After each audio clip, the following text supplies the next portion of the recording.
Ricky Nelson was born May 8, 1940, in Teaneck, New Jersey.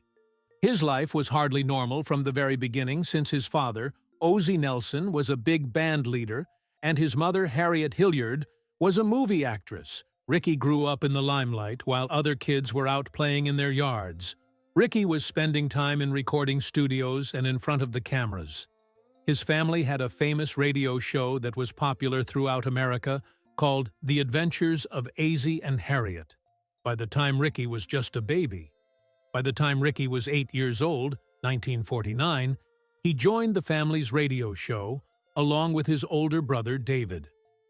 Ricky was doing what most boys his age were doing when Ricky was 8, riding bikes and playing with friends.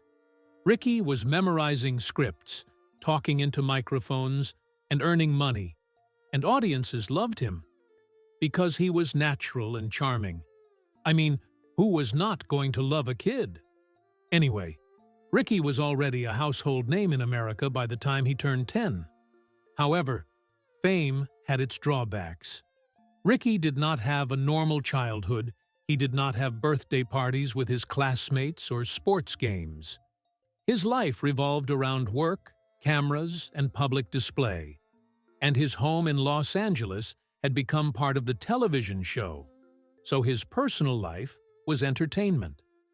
The rehearsals and script readings took place inside the house. It wasn't so much a home as it was a production studio. Ricky had asthma that only made things more cumbersome. It wasn't just some light wheezing either. He had serious breathing problems that would keep him home from school and away from kids. This made him quiet, observant, and reflective, and he spent a lot of time inside reading and listening to music. This quiet and loving side of him became a part of his charm on screen. In the beginning, the actors played Ricky and David on the radio show, but the real brothers wanted to play themselves. In 1949, they were finally given that opportunity to perform as themselves. This was a new concept at the time, real-life family members playing themselves on a scripted show. It blurred the boundaries of fiction and reality, but the audiences really liked it. Everything changed for Ricky. In 1957, he became even more famous at the age of 17. Ricky performed the song I'm Walking by Fats Domino on the family's TV show, and it went viral. He had an electric performance, and teenage girls across America lost their minds. And suddenly, over 1 million copies were sold. Ricky was an overnight rock and roll sensation. He was so popular, his career took off fast. That same year, he released Bebop Baby, which had 750,000 advanced orders and hadn't even hit the stores yet. It later sold over 1 million copies and was a major success. But behind the stardom was the ordinary wildlife. He was an enchanted performer on screen, and a rebellious one behind the camera. He started dating girls secretly and partying more. One of his first girls was Marianne Gaba, who played his girlfriend on the show. Their romance was intense, even though it was off-screen, as he had even gave her a gold ring that said, "To Marianne, love Rick" engraved. But Ricky didn't take the relationship as seriously as she did, and began dating and taking a liking to other girls like singer Lori Collins. He even co-wrote songs with her. His parents, like most parents, were strict, but Ricky's parents were strict, especially his father Ozzie, who didn't like her hanging out with the wrong crowd. Ricky had been dating several girls and had hoped that love would take away the distractions associated with his career. Even though Ricky was earning $500 a week by his late teen years, his father controlled the money, and he was given a nominal amount of his earnings as an allowance. He made sure that Ricky was strategically removed from certain shows like The Ed Sullivan Show that had rosters that included him, and where all of the press and attention would be on the family program. This was able to happen because Ricky, without realizing it until later, was becoming more independent, which had led to small acts of rebellion, such as growing out his sideburns and slicking back his hair. Even though his parents tried to stop him, he kept seeing girls behind their backs and went to parties. In October of 1957, Ricky released his first album called Ricky, and it became #1 on the Billboard LP chart and stayed there for 2 weeks, making him the youngest artist to achieve that milestone at this time. Every week on TV, millions of people saw the adventures of Ozzie and Harriet when it was running. Ricky performed new songs. This was a smart move by his father, who was using the show to promote Ricky's music. One of the biggest was the song Poor Little Fool, released in 1958, which Ricky actually was reluctant to record. He recorded it anyway because radio stations were fascinated with it. The record label released it anyway, and it ended up being the first song to go to the top of Billboard's brand new Hot 100 chart. That one song was an entire history of music, combined with Ricky being remembered from history as well. Between 1957 and 1962, Ricky had 20 songs fall in the top 40 charts, and in that time, only Elvis Presley had more hits. Ricky's debut single, Bebop Baby, sold over 1 million copies, demonstrating Ricky was not just a TV star, but was a music powerhouse. Notwithstanding, Ricky's life behind the scenes was complicated. Fame had filled Ricky's life with money, girls, and freedom, also pressure, parental control, and emotional overwhelm, while again, every song and performances left a denominator within American pop culture, and a legacy that continues today, by way of songs and stories that made him a star in the first place. Ricky Nelson's album was already getting $750,000 in pre-orders before it was even released. It was the sort of success that was almost unthinkable, especially for a teenager. As for his contract, it was just as impressive.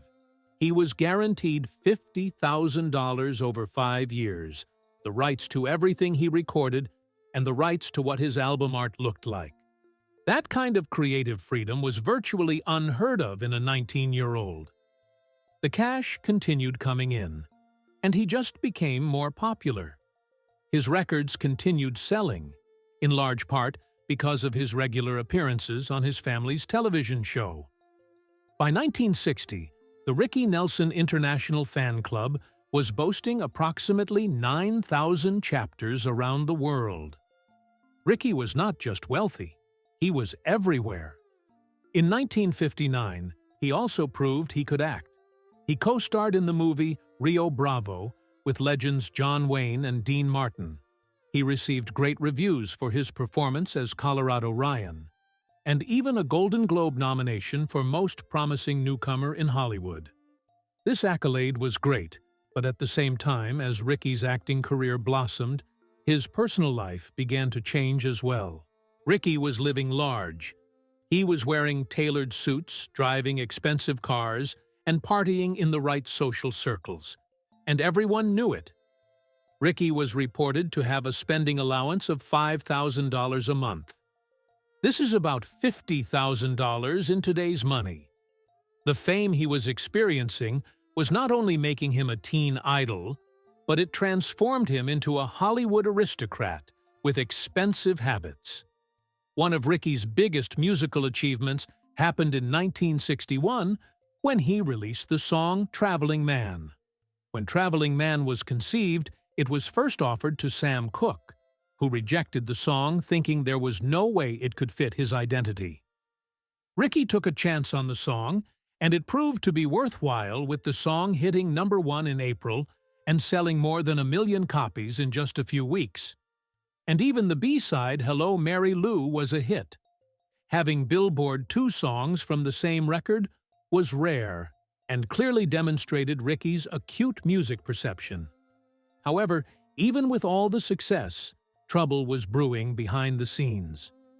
Ricky became frustrated by the older musicians he was surrounding himself with on his albums, many who did not respect rock and roll and would not listen to his ideas.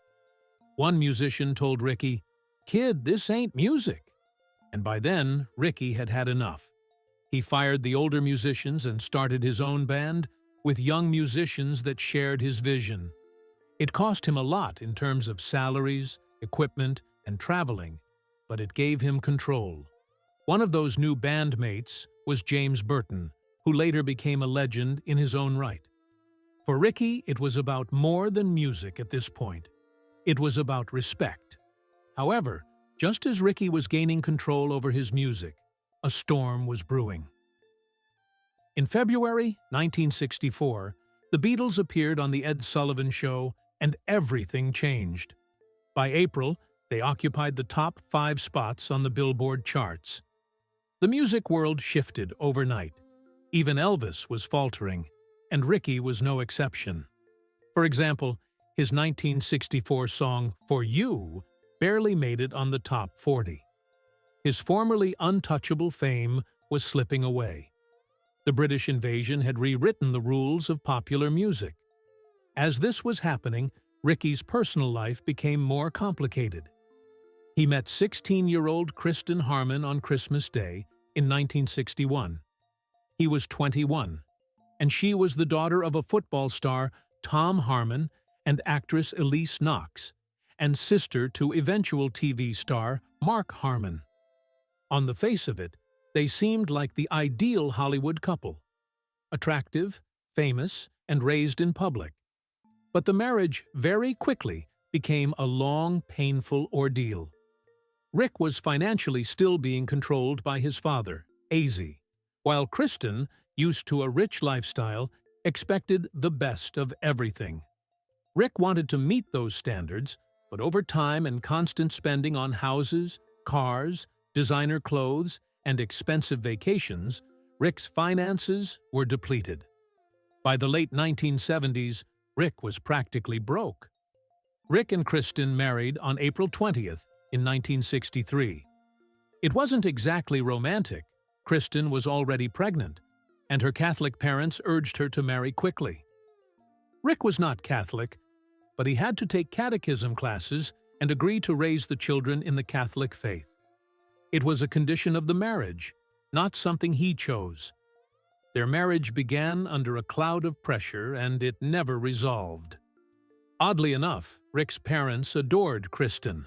They had rejected virtually every girl Rick had dated, but to Rick's parents, Kristen seemed perfect, elegant, well-connected, and from a well-respected Hollywood family.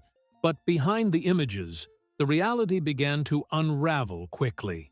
Rick was accustomed to his father's rigid rules of finance, but now that Rick was married to Kristen, who had no limits on spending, how they did their finances changed. There was no budget. They just spent when they needed to.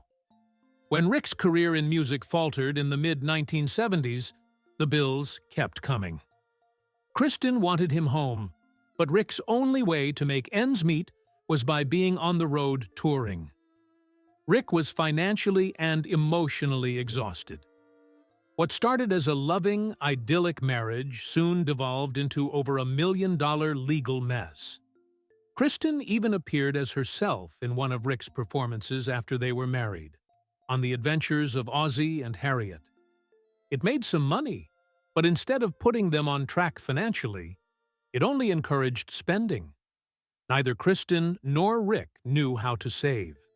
They had agents, accountants, and an assistant, but not one person could stop the financial bleeding.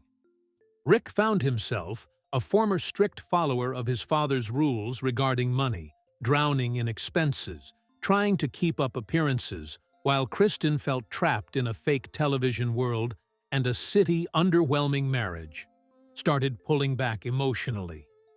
By the time their issues surfaced, it was too late. All of this trouble began in 1965. Rick and Kristen appeared in the movie Love and Kisses, which was directed by his father. At least he got a job, and followed a young couple who get married in secret, only to struggle to live with the husband's parents. It was supposed to be a romantic comedy, but due to the parallels with real life, it just made it painful to sit through. Rick was 25, but was still playing a high school-aged man, and Kristen hadn't won any awards for her performance. By that time, It was clear their marriage was already dysfunctional, as Ozzy had used making a film to address their reality. So, funnily at that point, the film became more about therapy than entertainment. By 1969, Rick was itching for a new start, so he formed the Stone Canyon Band and tried to marry country music with rock music long before it was mainstream. He recruited some very competent players like Randy Meisner, who would go on to be in the Eagles, though again, it was the wrong time. Rick transitioned from having packed theaters to playing lesser-known dives for hardly any money. Eventually, Meisner quit, saying he couldn't afford to continue. Rick's albums, like Rick Sings Nelson and In Concert, were creative and ahead of their time, but they were not commercially successful. Rick was chasing his artistic freedom, but it was costing him everything: his fame, his money, and almost his career. Then came the moment that broke him. On October 15, 1971, he performed at Madison Square Garden at a rock and roll revival concert. Rick expected the crowd would cheer. Instead, they booed. He had dropped the Y from his name to become Rick Nelson. He performed new songs, like Honky Tonk Women, but the crowd wanted the old hits. Some said the booing had more to do with the tension between police and fans in the audience, but Rick took it personally. He left the stage humiliated and watched the rest of the concert from backstage.